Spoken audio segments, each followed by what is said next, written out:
సాక్షి బ్రహ్మం. సృష్టి స్థితి లయములు ఉన్నాయా లేవా? ఉన్నాయా లేవా? ఉన్నాయా లేవా? ఉన్నాయా లేవా? మెలకువ కాల నిద్ర ఉన్నాయా లేవా? ఉన్నాయా? ఇవి ఉంటే ఉన్నట్టే, అంతే, ఒకటే గుర్తు. ఇవి ఉన్నాయంటే అవి ఉన్నాయంటే. మీరందరూ విజయవాడ వెళ్ళారు ఎప్పుడన్నా? విజయవాడ వెళ్ళారా వెళ్ళలేదా? ఏమిటి గుర్తు నువ్వు విజయవాడ అనేటు? దుర్గా గుడి చూసేదండి బాబు, అక్కడ తప్ప ఇంకెక్కడా లేదు అక్కడ. మళ్ళా కదా నాకు ఇది విజయవాడ వెళ్ళొచ్చామంటే ఏమిటి గుర్తు తెలిసి ఉండాలి. నా గొడవ అది. విజయవాడ చూసొచ్చానంటే ఏం చూసి ఉండాలి? గుర్తు. ఓ గుర్తు ఉంటుంది, కొండ గుర్తు ఒకటి ఉంటుందా ఉండదా ప్రతి ఊరికి? నేను తిరుమల వెళ్ళొచ్చానని అన్నాడండి, ఏం చేసి ఉండాలి? ఆ కొండ ఎక్కడ ఉందో తెలియదు, దేవుడు ఎక్కడ ఉన్నాడో తెలియదు అనుకోండి. ఇప్పుడు ఏం వెళ్ళొచ్చినట్టు ఏం ప్రయోజనం దానివల్ల? దాని ప్రయోజనం ఉందంట. కాబట్టి గురి గుర్తు ఇంపార్టెంట్ అనా కాదా? గురి ఏమిటి? బ్రహ్మము. గుర్తు ఏమిటి? ఆత్మ. గుర్తేమిటండి? ఆత్మ. గురి ఏమిటి? బ్రహ్మము.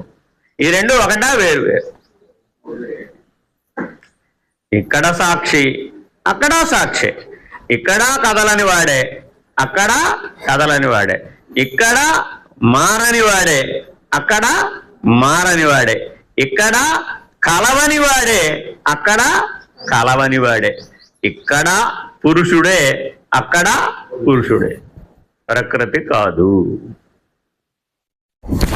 మనం ప్రకృతి ప్రధానంగా జీవిస్తున్నామా, పురుష ప్రధానంగా జీవిస్తున్నాం? ప్రకృతి ప్రధానంగా జీవిస్తున్నామా, పురుష ప్రధానంగా జీవిస్తున్నాం? జీవించాలి కానీ జీవిస్తున్నది మాత్రం ఎలాగా? ప్రకృతి ప్రధానంగా జీవిస్తాం. గుర్తుపెట్టుకోవాలండి.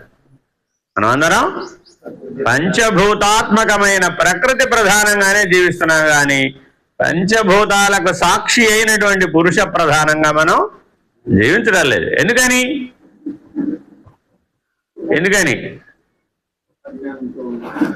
విడవవలసినవి విడవకపోవడం వలన, విడవవలసిన వాటిని విడవకపోవడం వలన మనం ఎన్ని చదువుకున్నప్పటికీ కూడా నిత్య జీవితంలో గనక పురుష ప్రధానంగా గనక మారకపోతే మనం ఆ పురుషుణ్ణి నిరసించగలిగేటటువంటి కేవల జ్ఞానాన్ని మనం పొందాలి.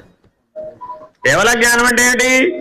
పురుషత్రయాన్ని నిరసించే జ్ఞానానికి కేవల జ్ఞానం అని పేరు. పురుషుడు కూడా మళ్ళా 3 స్థాయిలో ఉన్నాడు. క్షర పురుషుడు, అక్షర పురుషుడు, ఉత్తమ పురుషుడు. అసలు పురుష నిర్ణయం అయితే కదా పురుషుడు నిరసించేది. కాబట్టి జ్ఞానము అంటే అర్థం ఏమిటయ్యా? ఆత్మజ్ఞానమే జ్ఞానం.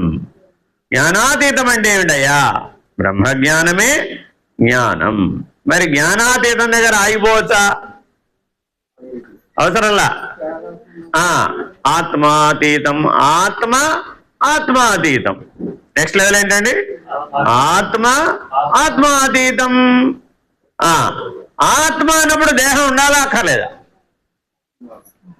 ఆత్మ అంటే ఏముండాలి? ఒక ఆధారం ఉండాలి, దేహం ఉండాల్సిందే. అది లేకపోతే కుదరదు. భోజనం చేయాలి అంటే ఏముండాలి? కింద ఏదో ఉండాలి ఆధారం. గాల్లో తినలేవుగా, అంతేనా కాదా? పని అయిపోయినాక ఏం చేసావు? పని అయిపోయినాక ఏం చేసావు? పని అయిపోయినాక ఏం చేసావు? పని అయిపోయినాక ఏం చేసావు? బంగారు ఎంతమంది బాబు, నేను పారేసాను కడిగింటో భద్రంగా పెడతాను. దాచుకున్నావు. దాచుకోగానే ఏ భావన వచ్చేసింది? ఇందులోకి వచ్చేసాం శరీర భావన, పదార్థ భావన. అర్థమైందండి? సప్త జ్ఞాన భూమికలు అంటారు. జ్ఞానానికి 7 భూమికలు అయినా 7 అంతస్తుల మేడ. అది ఒట్టిదే కాదు. ఏమిటండి అది? సప్త జ్ఞాన భూమికలు అంటారు. 7 అంతస్తుల మేడ ఉందట. ఎక్కడుంది అది? ఎక్కడుంది? మీరందరూ 7 అంతస్తుల మేడలో నివసిస్తున్నారట. ఎక్కడుందండి బాబు మీ అందులో ఎన్ని అంతస్తులు మేడం ఇది? మాది 3 బాబు, 7 లేవు మాకు. ఎక్కడ? బయట లోపల? బయట లోపల? లోపల 7 అంతస్తులు మేడం మనకు తెలుసా మరి? తెలిస్తే జ్ఞానం. ఇందాకే చెప్పా, తెలియదనుట అజ్ఞానం, తెలియననుట జ్ఞానం. తెలిసేడు తెలివి బ్రహ్మము, బ్రహ్మమును బాసెడు తెలివి బయలు. అది కూడా కాదనటం రావాలట, లేదనటం రావాలట. కాదు లేదంటే లేకుండా పోవాలట. ఆ చివరికి 2 మాటలు ఉన్నాయి, కాదనాలి లేదనాలి. కాదు లేదంటే లేకుండా పోవాలి. ఫినిష్డ్. ఇన్ని గంటల ఉపన్యాసం అక్కడ కుదరదు, ఇంత వివరణ విచారణ అక్కడ పనికిరాదు. ఎలా తెలిపోవాలనా? మాటకు మాట సరిగా అంటే అయిపోవాలని అంతే. కాదంటే లేదంటే లేకుండా పోవాలి అంతే. దాన్ని ఏమన్నారు?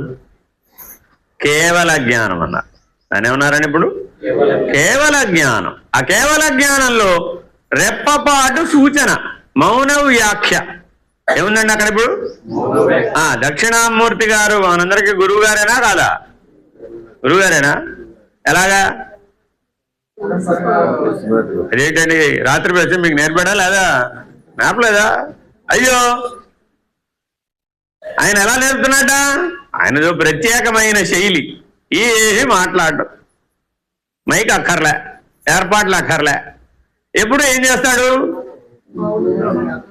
మనం ఏం చేస్తున్నాం? మాట మూలం మనకి తెలిసినట్టేనా?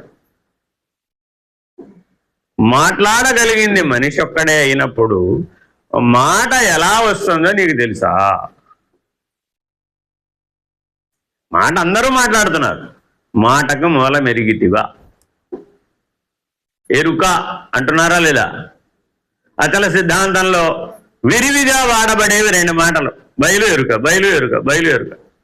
ఎరుకంటే ఏమిటి?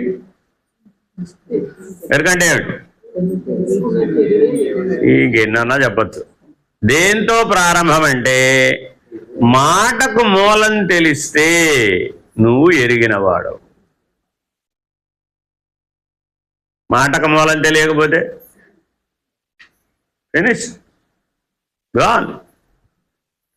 ఉరికే వాచ్యార్థంగా ఎన్నైనా చెప్పుకోవచ్చండి, అదంతా ఊరికే లక్ష్యార్థానికి చేరదు. పుంఖానుపుంఖాలుగా ఎన్ని గ్రంథాలు రాయవచ్చు, ఎన్ని వేల ఉపన్యాసాలు చెప్పవచ్చు. నీకేం తెలిసి ఉండాలి? మాటకు మూలం తెలిసి ఉండాలి. గురువు గారి దగ్గర మౌనం ద్వారా, గురువు గారి మౌనం ద్వారా మాటకు మూలాన్ని తెలుసుకున్నవాడెవడు? వాడు సత్శిష్యుడు, వాడు ఎరుక కలిగిన వాడు. సత్శిష్యుడు ఎవరు? ఎరుక కలిగిన వాడు. ఎరుక అనే నిర్ణయం దేంతో ప్రారంభం? మాట యొక్క మూలం తెలిస్తే. ఏమిటండి మాట యొక్క మూలం? ఏమిటి మాట యొక్క మూలం? పరాపశ్యంతి మధ్యమా వైఖరి. వాక్కు 4 విధములు: పరావాక్కు, పశ్యంతి వాక్కు, మధ్యమా వాక్కు, వైఖరి వాక్కు. పుస్తకంలో ఈ 4 మాటలు ఉంటాయి. తెలిసినట్టేనా?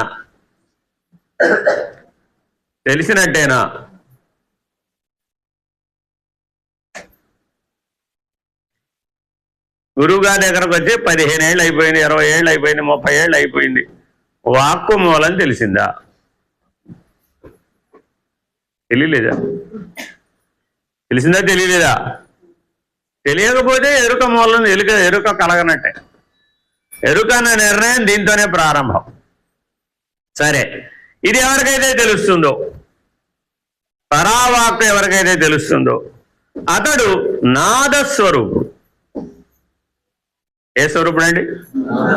నాదస్వరూపుడు. నాదము బ్రహ్మమయం. నాదస్వరూపుడు